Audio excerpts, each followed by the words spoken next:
गुरु शरणं गच्छामि, गुरु शरणं गच्छामि। ओम नमो नारायण भक्तों, आज हम पहुँचे हैं सुकरताल में सुखदेव जी के धाम, जहाँ पे भागवत ऐतिहासिक भागवत कथा स्थल पर और इसके आध्यात्मिक और ऐतिहासिक महात्म्य के बारे में शास्त्री जी हमें हमारा आगे का मार्गदर्शन करेंगे। शास्त्री जी कृपया करके इस स्थान के ऐतिहासिक और आध्यात्मिक महात्म्य के बारे में विस्तार पूर्वक वर्णन करें।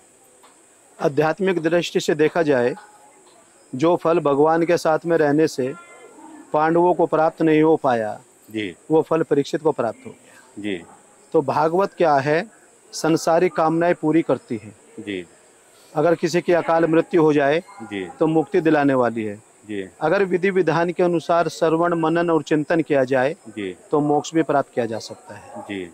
ये जो तीर्थ है सुख तीर्थ, जी, इसको सुखतार भी कहते हैं। सुखदेव जी ने राजा परीक्षित को भागवत कथा सुना के भवसागर से तार दिया। जी। ये तीर्थ दिल्ली से 130 किलोमीटर, जी, जनपद मुजफ्फरनगर से 28 किलोमीटर जी। गंगा तट पर स्थित है। जी, ये वटवृक्ष भागवत कथा का साक्षी है। जी। आपने देखा होगा, ये वटवृक्ष करीब 5000 वर्ष पुराना। जी, वटवृक्षों में अक्सर धाड़ियाँ लटकती है। जी। आप इस वटवृक्ष में ध्यान से देखिए तो वो चीज नजर बहुत कम आती है। हाँ, दाढ़ी थोड़ी बहुत है तो वो जड़ में चिपक गया, रास्ता नहीं रोक रखा है जी। नीचे का। जी, ये कथा महाभारत काल से जुड़ी हुई है। जी।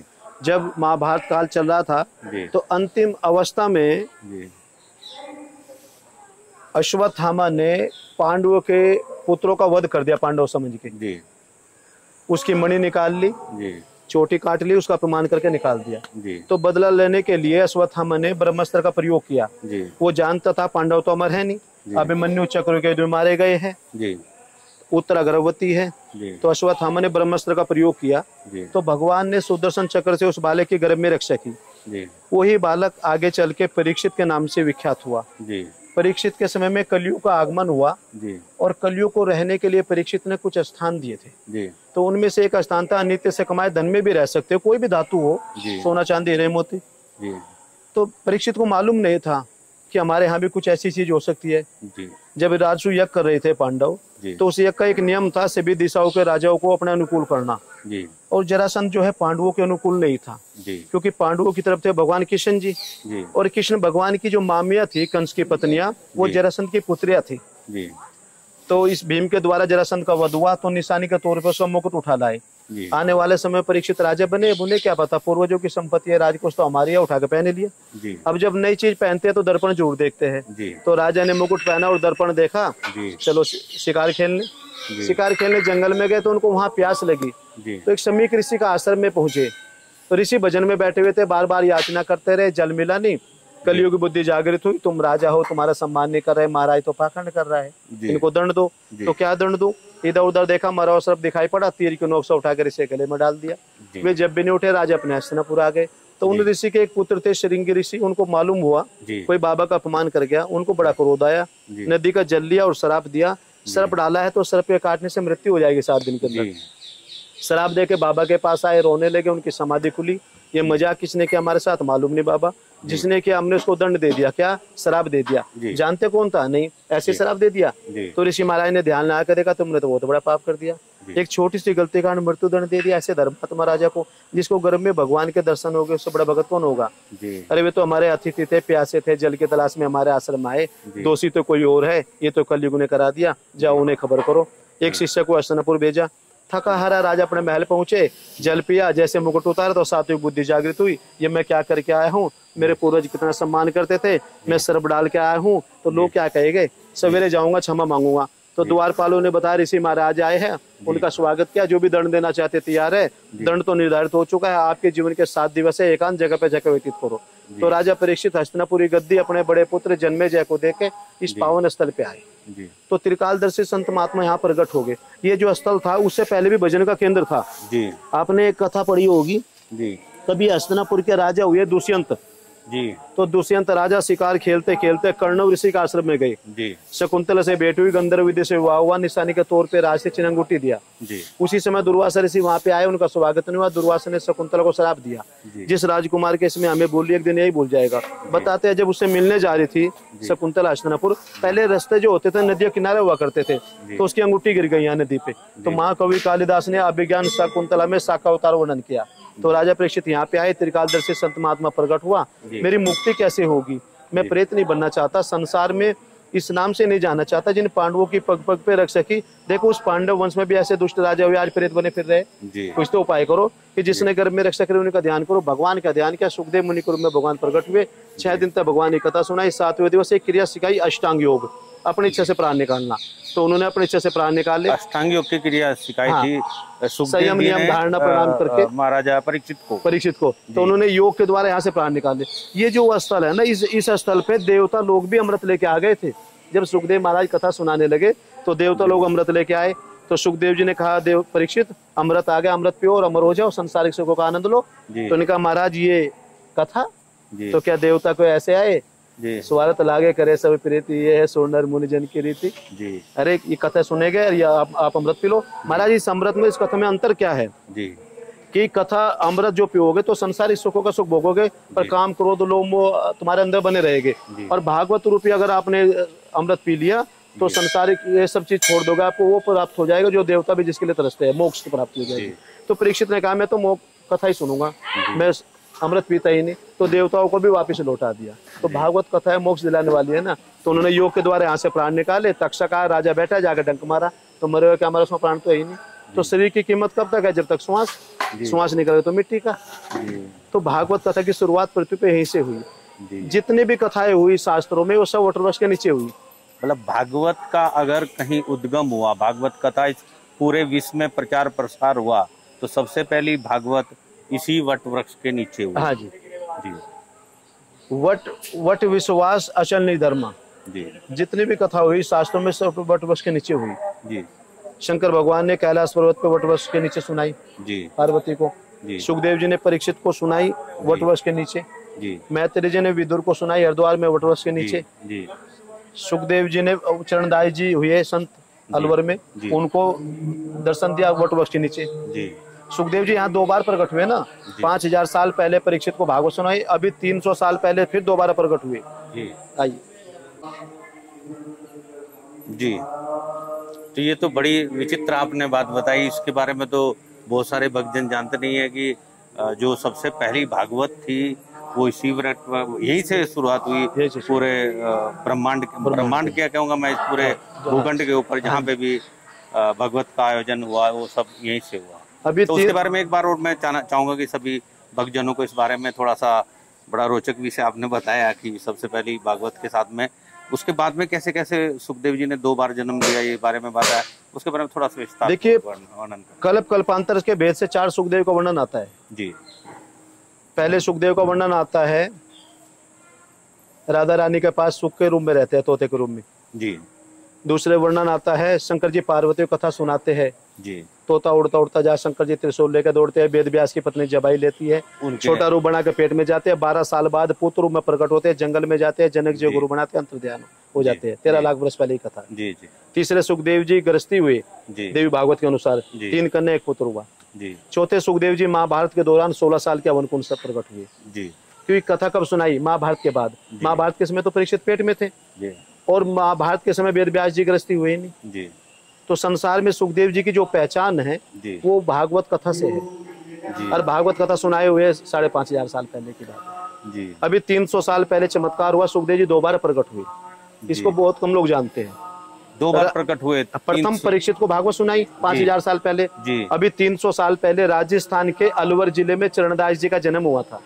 चरणदास जी का? हाँ जी। छोटे बच्चे थे, गांव के बाहर खेल रहे थे, पत्ते की चक्री बना के सुखदेव महाराज का दर्शन हुआ नदी किनारे। सुखदेव जी ने इनको गोद में बिठाया और पेड़े का प्रसाद दिया कि चेला बना लिया, और जब बड़े हो जाओगे ढूंढ लेना, और बड़े बड़े राजा बादशाह तुम्हारे चरणों में झुकेगा। तो फिर ये 7 साल की अवस्था में दिल्ली आए नाना जी के यहाँ। इनके नाना जो थे मोहम्मद शाह बादशाह के यहाँ अधिकारी थे, क्योंकि बादशाह का शासन था। तो मुल्ला जी से कहा पढ़ाओ, तो उनको चमत्कार दिखा पंडित जी को। तो ये दिल्ली में 18 साल के हो गए। सत्संग में गए तो मालूम हुआ प्रभु प्राप्ति बिना गुरु का नहीं होता। फिर गुरु की तलाश में लगे, ऐसा गुरु चाहिए जो काम क्रोध लोभ मोह अहंकार से परे हो। कि ऐसा तो एक ही गुरु हुआ, नारायण का होता सुखदेव महाराज। कहाँ मिलेगा कि वो तो अंतर्यामी है। तो मन में वहीं पे चलना चाहिए जहाँ भागवत शास्त्र सुना। तब ये दिल्ली से 19 साल की अवस्था में यहाँ पे आए, सुखदेव महाराज का फिर दर्शन हुआ, बचपन की याद दिलाई और यहाँ पे दीक्षा प्रदान किया। तो तब नाम रखा चरणदास। फिर दिल्ली गए, दिल्ली में एक स्थल है फतेहपुरी, वहाँ पे 14 साल तक योग साधन किया, अष्ट सिद्धियां नवनिधि प्राप्त की। बहुत स्थल बनाए, फतेहपुरी, तेलीवाड़ा, गर्दनपुरा, नई बस्ती, घास की मंडी। एक है चावड़ी बाजार, चावड़ी बाजार में चरखी वाला चरणदास की बगीची, चरणदास मार्केट उन्हीं के नाम से। बड़े बड़े बादशाह हुए, शाह आलम अली गोवर, मोहम्मद शाह, नादिर शाह, सब चरणों में झुक गए। वृंदावन में सेवा कुंज, सेवा कुंज में भगवान के साथ रासलीला, जिस रासलीला में ब्रह्मा का प्रवेश नहीं हुआ, नारद का प्रवेश नहीं हुआ, चरणदास जी का प्रवेश हुआ। और 52 शिष्यों 52 गद्दी स्थापित की, हरियाणा, राजस्थान, उत्तर प्रदेश, पंजाब, बंगाल अलग जगह। और ये वटवृक्ष आपका साक्षी है, सुखदेव स्वरूप ही है। इस वट वृक्ष में जो विशेष चीज है वो आपने बताई, इसकी जटाएं नहीं है। जटाएं नहीं, और इसमें गणपति विराजमान है। गणपति विराजमान है इस वट वृक्ष में। भागवत का श्री गणेश हुआ ना, भागवत का श्री गणेश हुआ तो इसमें तो गणेश जी महाराज का सर्वप्रथम पूजा होता है जी। तो गणेश जी महाराज खुद विराजमान है। गणेश जी इसमें साक्षात विराजमान है। अरे वाह। विघ्नेश्वराय वरदाय सुराप्रियाय लंबोदराय सकलाय जगार्दिताय नागा निनाशते गविषिताय गौरी सुताय गणनाथ नमो नमस्ते। तो ये जब सुखदेव जी कथा कह रहे थे तभी उस टाइम ही उद्गम हुआ था इनका। एक संत आए मध्य प्रदेश से, कमल किशोर नागर जी, भागवत कथा करते हैं, बड़ा गौशाला विशेष चलाते हैं जी। तो जब यहाँ पे आए तो उन्होंने कहा महाराज गणेश जी विराजमान है। तो हमने देखा तो गणेश जी महाराज वाकई में गणेश जी, हमें इतने साल हो गए मालूम क्यों चला जी। सब लोग इसके नीचे को निकल के जाते हैं जी, क्योंकि दिव्य चीज जो है दिव्य आत्माओं के द्वारा ही प्रकाशित होती है। बिल्कुल। तो ये तो दिव्य ही है, जिन्होंने पहचान करी वो भी दिव्य ही है। बहुत सुंदर। तो लगभग 5000 वर्ष पुराना, और इसकी शाखाएं भी नहीं, शाखाएं आप देख रहे हैं, कितने आंधी तूफान आते हैं, पेड़ गिर जाते हैं, टहने टूट जाते हैं, कितने ऊंचाई पे।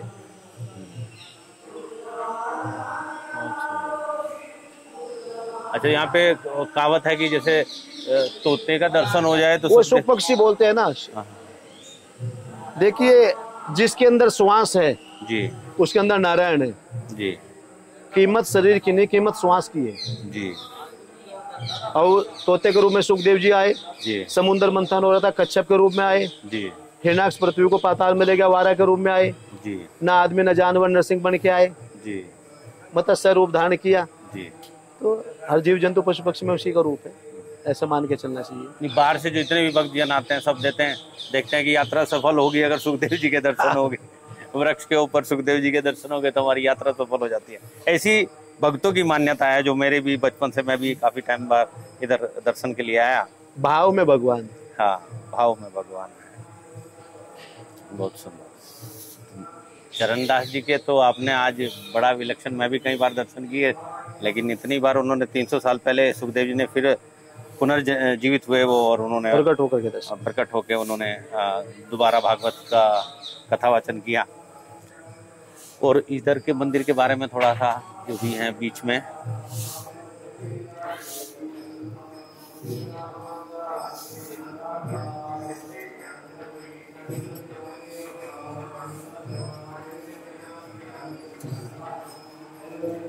सुखदेव महाराज जी जी और राजा परीक्षित को भागवत कथा सुना रहे हैं जी। इनके चरण चिन्ह हैं जी। पहले जो है प्रतिमाएं व्यवस्था नहीं थी ना, जंगल था, तो पहले चरणी पधराया करते थे जी पूजा करने के लिए जी।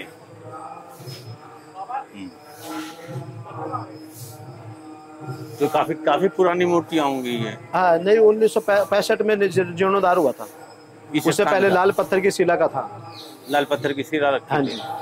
तो ये तो तभी से 60 के आसपास का नहीं नहीं, बाद में आते थे, बाद में हुआ।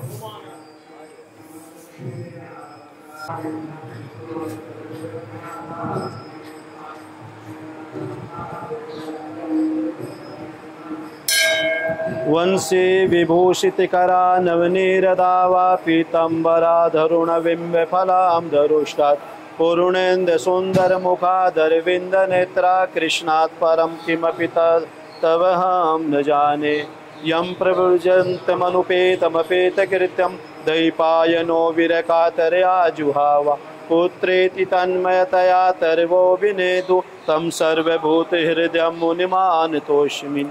बीच में भगवान कृष्ण जी है जी। सुखदेव जी महाराज भागवत सुना रहे हैं, सामने राजा परीक्षित बैठे हैं।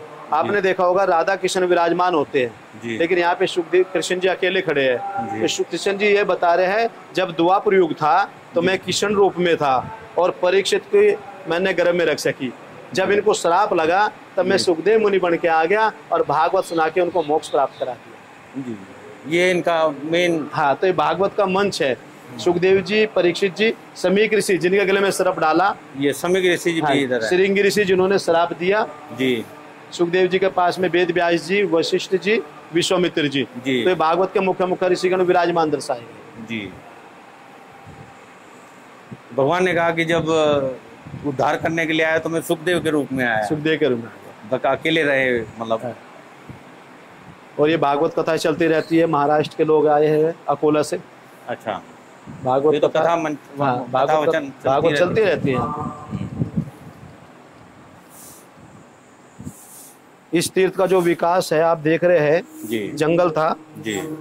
129 साल के ब्रह्मलीन स्वामी कल्याण देव जी महाराज के प्रयास से संभव हुआ है जी, जिनके द्वारा हजारों शिक्षण संस्थाएं स्थापित है जी। वे जब आए यहाँ पे तो बताते हैं इलाहाबाद में 1940 के करीब कोई कुंभ था कहीं वहाँ पे जी, हरिद्वार में। हाँ, इलाहाबाद में कुछ पर्व था जी जी। तो उस समय करपात्र जी बड़े बड़े संत महात्मा थे उस समय।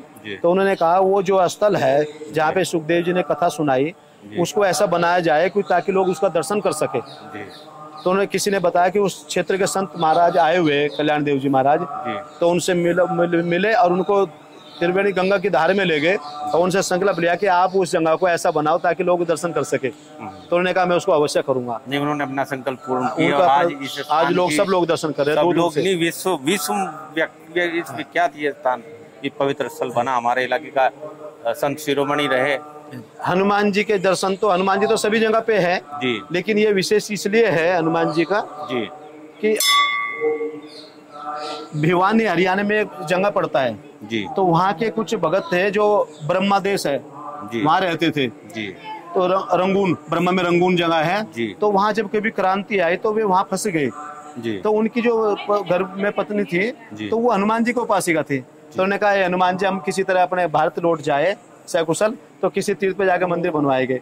तब एक व्यक्ति आया नौकर की भारत जहाज जा रहा है, आप जाना चाहते तो जाओ। तो हनुमान जी की कृपा हो गई, वे सब भारत आ गए। तो जब अपने भिवानी में महाराज जी का आना जाना रहता था, उन्होंने बताया हमारे साथ ऐसी बात हुई थी तो हमारा एक मन का संकल्प है। तो उन्होंने जाकर के यहाँ पे ये मंदिर का निर्माण कराया। मनोजवम मारुत तुल्य वेगम जितेंद्रियम बुद्धिमताम वरिष्ठम वातात्मजं वानरयोगम मुक्तम श्रीराम दूतम शरणम प्रपद्ये। और आज वैसे भी मंगलवार है।